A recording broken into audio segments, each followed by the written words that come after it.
Thank you. I'd like to call a meeting to order at 6 o'clock. Thank you, everybody, for being here. This is going to be more of a casual meeting than an agenda follow meeting, because we've got a lot to talk about and we all need to get on the same page. I'd like to introduce Joel Brzezinski. He is a member of not only the building committee, but the board of selectmen. And he is going to do the initial presentation so that everybody can understand what this is all about. Thank you, Joel. Hi, good evening, everybody. Thanks for introducing me. Hannah takes care of my first. Copies, just really do they can't see it. This is printed of that. So, I think the best way to organize this meeting this evening is for me to go through, we're gonna do a presentation that's gonna include a kind of a chronology that catches us all up to where we're at right now, where we began and how we ended up where we are. And then as I go through that chronology and other slides, I'm going to do my best to bookmark and point out topics of interest that we will probably get into a discussion on this evening with the panel. But I think what that does is it provides context. We're not just talking about random topics to folks who are getting caught up. You know, if you're on via Zoom and you haven't been following this process, it'll establish what we're talking about, and I think that'll be helpful. While I'm going through this presentation for the building committee members, if I miss something, if I get something wrong, if you feel there's something to add to that particular slide, please jump right in. Don't hesitate. Once we're through that presentation, which I'll try to get through quickly, then what we'll do is we'll open it up to the panel seated here. We have the full Board of Education, the Board of Selectmen, our town treasurer, we have the architect here this evening. So then we can get into discussions, questions, answers, so on and so forth. And we'll go through that because I think this discussion may answer a lot of the public questions, concerns, comments. And so we're not having redundancy. We can get to the public comments at the end. Is everybody clear on that? Okay, so first slide, if we could. And that slide is labeled how we got here. Okay. So at the end of 2021, the beginning of 2022, the Board of Ed, recognizing that this building has had a storied past of needing updates, upgrades, renovations, repairs, however you want to call it, and realizing that the Board of Ed is composed pretty much of volunteers and not necessarily building experts, formed an informal advisory committee to assess this facility, folks with expertise in various fields that would be helpful to that cause. This was an advisory committee who came in, took a look at the building, took the tour, crawled around in various spots, saw what there was to see, and ultimately came back to the Board of Education with a recommendation that the building was of such a state that the Board of Education should formally request a building committee. This has to do with the bylaws that govern the Board of Education and the processes that they follow in this particular case when dealing with a building and facility.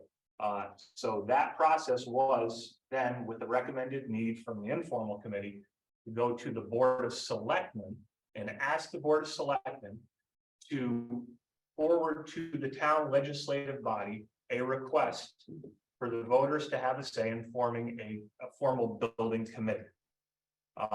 That happened. The Board of Selectmen agreed to that plan, forwarded that plan along to a town meeting where citizens showed up, heard the presentation that the building committee 2B had at that point, the facts around that, and ultimately the voters that evening by a wide margin decided to approve the formation of a building committee. That item is the third item down on this, and there's two important words, and I'm gonna point out as we go along. I'm gonna bookmark certain topics because I have a feeling, we all have a feeling these topics will become very pertinent to this panel a little bit later on. But the words repair and renovate. We want to pay particular attention to those because they are going to be discussed later on this evening. So repair versus renovate becomes important So taxpayers approve this. They're later on, after the building committee is formed and identifies some needs and a path forward, realize that there needs to be funding for this path forward. Again, goes back to ask for an amount not to exceed $175,000, again, for the Board of Selectmen, acting as the Board of Finance, to decide, do they want to bring to a town meeting for vote, and that ultimately was allowed as well. We good so far? Anybody have anything? Okay. All right. So next slide would please. So why are we all here today? I think that this slide really points out why we're here. Because one of the things that is unique about this process in town is that you have three different entities, all who have very distinct responsibilities in this process. You have Board of Selectmen, as I mentioned, acting as a Board of Finance, deciding, okay, we do have a need, but how are we going to fund this? And ultimately bring it to a referendum, a dollar amount as recommended, to the citizens of Sherman to vote on. You have the Board of Education, who, as we stated earlier, identifies the need within the facility, one, to improve it, that there was a problem and that we have an issue and that we do need to deal with it. And then as we enter the process, and once the building committee was formed, the building committee has Board of Education members on it, but it's not, we're dealing more with the physical facility. We're not dealing with the programmatic, what goes on inside, what makes that building function the best for teachers and staff. So there's Board of Education input. In the term that we'll hear referred to later on this evening, probably a lot of conversation, educational specifications, right? It's a term that we'll probably try better to define, that I think our Board of Ed members will help us with as we have more panel discussion. And then, of course, the school building committee. And what those members try to do is try to marry those two things together, right? The needs of the building, what needs to happen physically in the building with the actual structure itself, and how to marry that with what the Board of Education is telling us are the requirements, the needs, the wants for having a facility that best serves our educational purposes. So food for thought and conversation as we move forward later this evening. The next slide. Okay. Interconnected challenges which must be addressed together. So part of the conversation has been, continues to be, and I think it's valid conversation, is okay. We're talking about a renovation, a renovate as new versus repair. Some people ask, why can't we simply, we have a problem, why can't we simply fix it? There's one system, and something's broken at home, I fix it. I call it a contractor or whatever, and I fix it. But what we have is we have an aggregation of several systems, several parts of the building, dealing with heating, water, electrical, the roof, the actual envelope of the building itself. The term envelope meaning the outer shell, the cup of the building that separates the outside environment from the inside environment. And just even the envelope itself has a lot of issues. So when you get into a repair, I say, okay, we'll just repair the plumbing. Now you're taking down ceilings in an area to get up to plumbing. Everything's interconnected. And I'm sure we'll have a lot more discussion on that this evening, how to deal with it the most cost-effective way, how to go about this in a manner that is going to be a do it once, do it right sort of approach, but also so as cost-effective as possible. Anybody have anything else on that side of the building? Okay. The next slide is a facility age and use map. It's pretty straightforward. What era different parts of the building hail from. I think the slide says it all. I don't think I need to say too much right there, but it just shows the age of the building, and various add-ons as time has gone on. And then we have that same on the next slide for the lower level.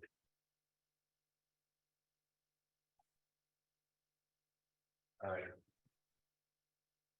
approved capital planning goals. This one I'm actually gonna see if, Tim, do you have anything that you want to add to this? It's kind of a straightforward, Yeah, look, the goals are listed, in everyone's packets that they have. They're articulated, in the April 27th, 2022 letter. We sent the Board of Selectmen, as you mentioned, to request the formation of the building committee. There are two recommendations that came out of the facilities. What is the repair and renovation committee, is the title, FRC. Those are just in this letter in the packet. But essentially, read them. The first one is to replace major infrastructure and of useful life, roofs, windows, doors, playgrounds, exterior hardscape, and items like that. The second piece is adaptively reuse the K-wing. The intent was to try to create the ability to reuse the original 37 portion of the building that was closed in 2015. Modernize building systems and components. That's where it's HVAC, plumbing, electrical, life safety, and unifying those systems, enhancing safety and security. This is really kind of looking at the facility and the site and bringing it up to what is considered a modern standard and code. Next slide.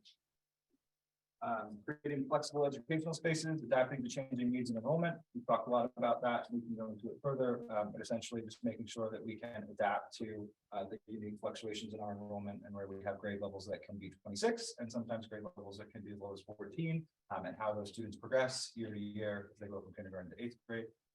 Exploring community uses and maintaining the facility, as what we've been informed by the fire marshal, is the designated emergency shelter. And lastly, and I think importantly, attempting to minimize disruptions to the educational environment and student learning while construction takes place, and doing so without the use of portable classrooms, as was strongly articulated to us by a lot of folks in the community who had that experience in the past. okay, so I think that brings us to statutory mandates and constraint. Here again, this gets into some pretty, for lack of a better way to put it, kind of wonky stuff where, it's very much the purview of Board of Ed. We'll have questions pertaining to this, as the evening goes on.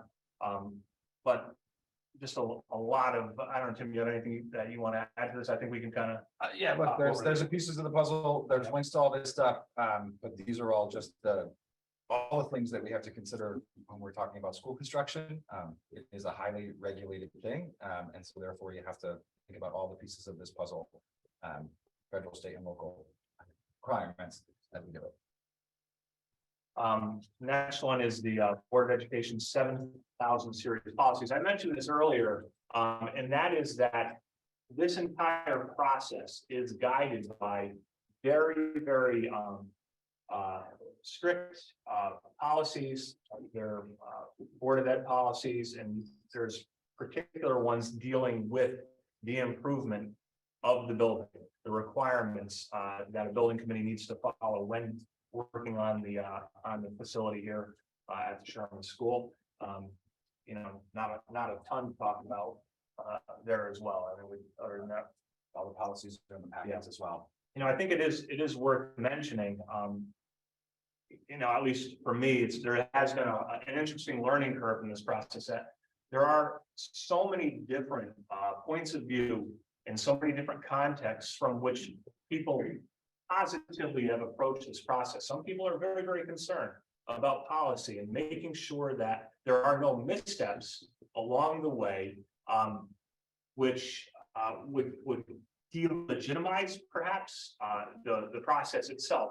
And I think people sometimes make the mistake of seeing those folks as obstructionists or not in favor of it. But I think a more generous view is those people are often trying to protect the integrity of the process. So I have learned that myself. And there are other folks who bring different points of view, and that's why what we have happening here tonight is so important. So that's what I'll say about that. State reimbursement. I think this is probably going to be one of the hot topics here this evening. So one of the things that the building committee is definitely in pursuit of is, if we do this project in a certain way, we are able to pursue reimbursement dollars from the state to help with the cost. And if the project is $40 million, just using a random number, and state reimbursement is $10 million, and the town needs to, of course, worry about the, funding for the balance. Any chance that Sherman has to get tax dollars, that could potentially be beneficial. We don't receive a whole lot from the state here in the town of Sherman, so, definitely worth pursuing. It stretches our value potentially, but there also is skepticism of state dollars. We've heard that loud and clear. And additionally, there's a formula. Okay, what are we spending in pursuit of what? Right. So that needs to be clearly laid out. I think we'll discuss that, but I've had a lot of people ask, and last night I took a little bit of a beating at the board of selectmen meeting. I was happy to do it because there were great questions from the public. But all right, if we're looking at getting to a 30% reimbursement rate, how much are we spending additional dollars in pursuit of that, and is there value added there? So I think this is a worthwhile topic later on down the road this evening as well. And how we pay for it. Now, these numbers, I just want to say they're illustrated. They're not meant to be exact and to the penny or linked to any particular project or anything that is being proposed right now at the moment. They're just showing you on a scale, if the town bonds for those dollar amounts, what is the impact to you as a taxpayer? Because we could talk about mill rate, we could talk about this in terms of mill rate, we could talk about this in terms of percentage, but I think what the average taxpayer wants to know is, what does it mean for me? How much more will I personally be paying when I get my next tax bill? And we've taken it very, very seriously from the building committee point of view early on, that we have to be very mindful of that, right? We do have a building, it needs a lot. But we also have to be mindful of the fact that there's going to be a bill, and that's going to be a real bill to every household here in town. So I think I used the term last night, sweet spot, how to find that sweet spot between what's responsible and the best project for the school community, but also the best project for the taxpayer community at large. And this kind of just starts to give you an idea of how it could impact you individually, rough idea. And to me, as a member of the Board of Selectmen, the Board of Selectmen here in Sherman acts as Board of Finance, this to me is really where the rubber meets the road. What's gonna work, what's gonna actually happen. Next slide, please. And then very important. There was an original conceptual design that was presented to the building committee. We asked the architect and the cost estimator for that particular design. That's not the design, it's a beautiful design. It's not necessarily the design, but just to let us know what is this sort of design, this conceptual drawing, what does it cost? It was one of three that we had originally asked for, one of three options. And so this is where we come up with these projected costs that you find in the bottom of option one and option two. Really, I believe, Tim, the only difference, if I'm saying this correctly, and I want to make sure I get this correct, is option three deals with the potential extra 6,000 square feet of community space and the cost therein associated to turning that into a community center. That's included in that number. Yes, that's it. Just to clarify again, those don't include what were additional reductions prior to estimation, right? So this is just your top line. Rough number. Rough order of magnitude, worst case. And that number does not include potential state reimbursement. That's total cost. We are waiting on an option one. What is value management? I mean, what is value? So not value management. So what is it? How would it be estimated? So value management, for example, is you start a process and you put everything on a piece of paper. And Mike, tell me if I'm explaining this wrong. But essentially, in the case of option two, there were initial determinations made about a connecting greenhouse, what size that is. Do we want natural light in the cafeteria music space? Let's include a skylight. Do we want flexible partitions in some of the classrooms so that they can open into one room? All those things went into that original estimate. And as the Board of Education was waiting for that estimate, the second conversation was, well, We're looking at an overall project plan, what things can we take out? So it's just a value management is a process whereby the architects and whoever is achieving the program, whether that's the DOE, the building committee, are going through what originally they thought would work based on cost and trying to find efficiencies or take things out that reduce total cost. So value management would be reductions rather than. Correct. It's not additions. It's, value engineering, value management. I'm told we're not supposed to use the word value engineering anymore. 'Cause it's called value management. It's a technical term, but basically, what do you cut out to make it cheaper? That you can Okay. still live with, right? That's the process. And then lastly, we have option 1, 2, and 3. Option 4, I think we're talking about what that number looks like, essentially just to, well, no, I'm sorry, option 1 was the repair and, repair right there, what we have, the 82,000 square feet. It's important to say, and it's important to mention and to set expectations that there are other options, there are other possibilities in dealing with this building to find something that's gonna ultimately work for the community and for the taxpayer. I think the impression was given, and I think there's been some alarm raised prematurely that we've arrived at this one design. For some reason, people seem to think that, and that's it. That's where we're going. And that's not the case, and that's why we're all here tonight. And there's a lot of questions. I know there's a lot of questions from the Board of Selectmen.